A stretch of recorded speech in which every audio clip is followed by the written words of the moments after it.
안녕하십니까. 서사가 살아있는 오디세이 글로벌 부정선거 13번째 시간 삼천조의 진실 침묵의 카르텔을 시작합니다.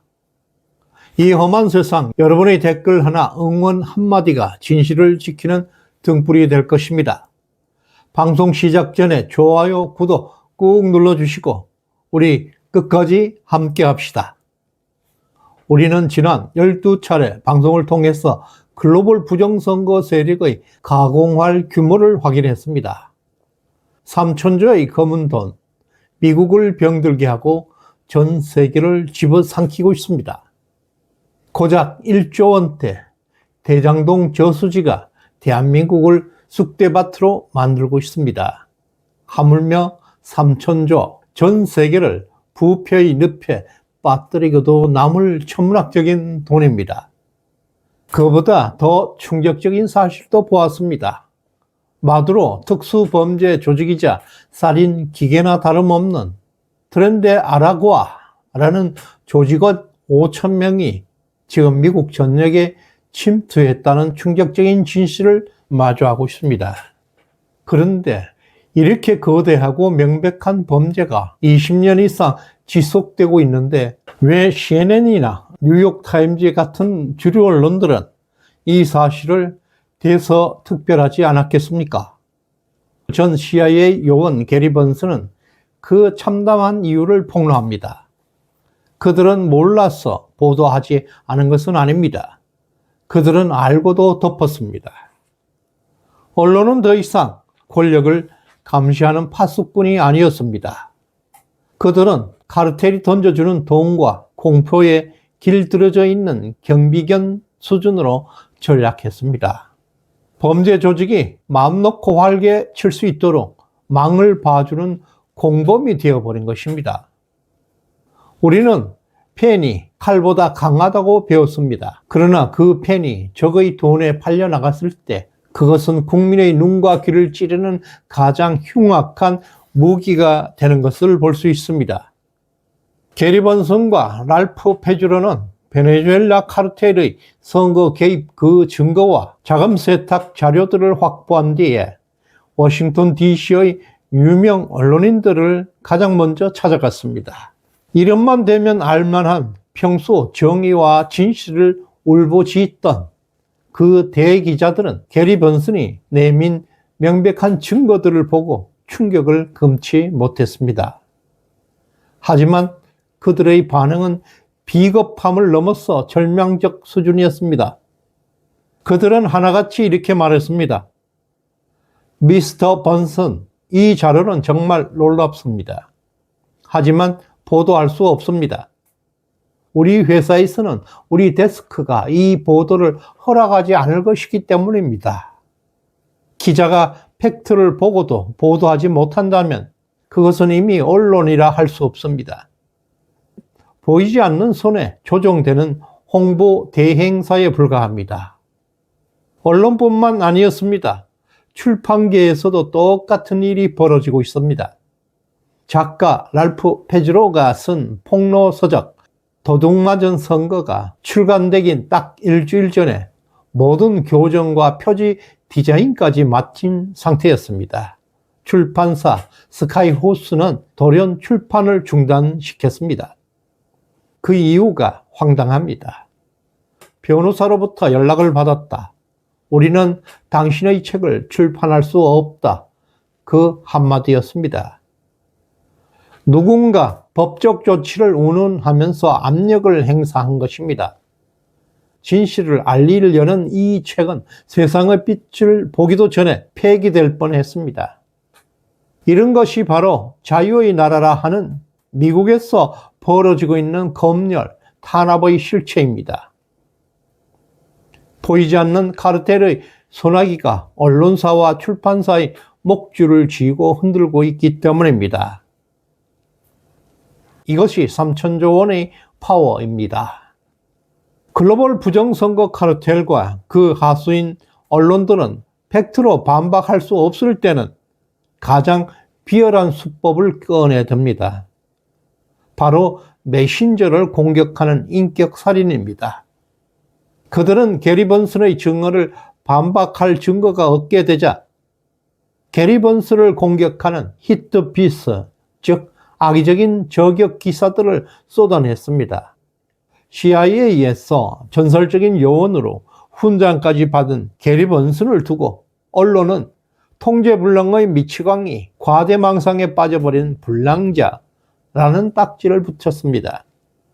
미국 정보기관의 최고 영웅을 하루아침에 정신병자로 둔갑시켰습니다. 대중들이 그의 말을 전혀 믿지 못하도록 선동한 것입니다. 전형적인 공산당 공작입니다. 더 황당한 것은 게리 번슨의 파트너이자 핵심 증인 마틴 로딜에게 씌운 누명입니다. FBI 요원들은 마틴 로딜이 이스라엘 모사드 간첩이라고 했습니다. 그가 1980년대 미국의 기밀을 빼돌렸던 조나단 플라드를 포섭했다고 주장한 것입니다. 정말 가관입니다. 간단하게 팩트만 살펴보면 마틴 로딜은 1974년생입니다. 조나단 폴라드 사건이 터졌을 때 그는 겨우 10살에 불과한 나이였습니다. 베네수엘라 산골짜기에 살고 있는 10살짜리 꼬마가 미 해군 정보원을 포섭했다고 주장한 것입니다. 이것은 한국 좌파들의 수법이 이들과 너무나 닮아 있습니다. 그리고 간첩이라는 악질적 선동, 언론과 수사기관은 이런 말도 안 되는 거짓말을 퍼뜨려서 내부 고발자를 간첩으로 몰아세우고 있습니다. 사회적으로 완전히 파멸시키려고 하고 있습니다. 이것이 미국 정보기관, 수사기관이 글로벌 부정선거 진실을 덮는 방식입니다. 도대체 왜 미국의 언론과 정치권은 적국인 베네수엘라를 그토록 감싸고 도는 것일까요?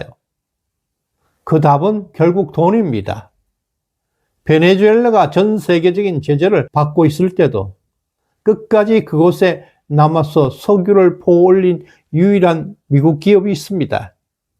바로 거대 석유 기업 세브론이었습니다. 세브론은 마두로 정권과 파트너십을 맺고 막대한 수익을 올렸습니다. 그 돈이 바로 워싱턴 로비스트들에게 흘러 들어갔습니다. 이 자금으로 정치인과 언론들을 매수해서 여론을 조성했습니다. 그들은 마두로 정권과 대화를 해야 한다, 베네수엘라 제재를 풀어줘야 한다는 여론이 그들의 주장입니다. 또한 카르텔은 막대한 자금을 동원해서 소셜미디어 인플루언서들을 매수합니다. 그들을 통해서 선거 조작이나 카르텔 개입을 얘기하는 사람들을 음모론자로 몰아세웁니다.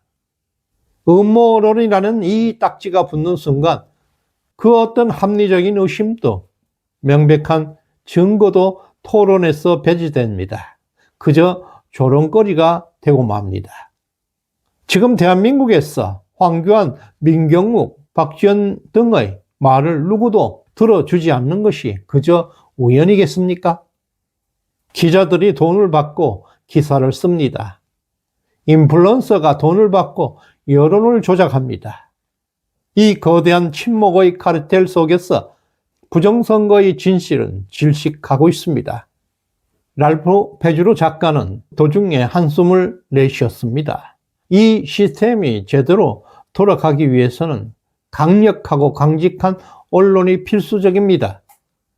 하지만 불행하게도 우리에게 그런 언론이 없습니다. 이것이 우리가 처한 냉혹한 현실입니다. CNN, 뉴욕타임즈가 그리고 공중파 방송이 여러분들에게 진실을 알려줄 것이라는 기대는 버려야 합니다. 그들은 이미 죽어 있습니다. 하지만 우리에게는 아직 희망이 남아 있습니다. 이제는 언론 권력이 이동하고 있습니다. 레거시 미디어, 거대 언론사들의 편집 극장이 뉴스를 결정하던 시대는 끝이 났습니다. 이제 깨어있는 시민 한 사람 한 사람이 진실을 퍼나르는 1인 미디어가 등장했습니다. 여러분이 바로 공유 버튼을 누르시고 댓글을 달고 주변 사람들에게 이 사실을 적극적으로 알려야 합니다. 바로 그 행위가 보도이자 투쟁입니다. 우리가 침묵하지 않는 한 그들의 카르텔은 결코 성공할 수가 없습니다. 한국의 주류 언론, 레거시 미디어가 하고 있는 행태와 미국 언론들이 하고 있는 행태는 정확하게 똑같습니다. 그 배경에는 검은 돈이 움직이고 있기 때문입니다. 돈으로 우리의 입을 막으려 한다 해도 우리는 끝까지 목소리를 내야 합니다. 돈, 사람, 기술, 침투 그리고 언론, 모든 퍼즐은 짜 맞춰져 있습니다. 지금 이 모든 무거운 짐을 트럼프 대통령이 짊어지고 있습니다.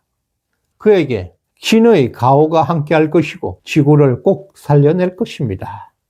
이 싸움은 물러설 수 없는 선과 악의 전쟁입니다. 그리고 우리는 결국 반드시 승리하게 될 것입니다. 후원해 주신 서병룡님, 최선영님, 강정환님, 덕자님 대단히 고맙습니다. 다음 시간에 뵙겠습니다. 감사합니다.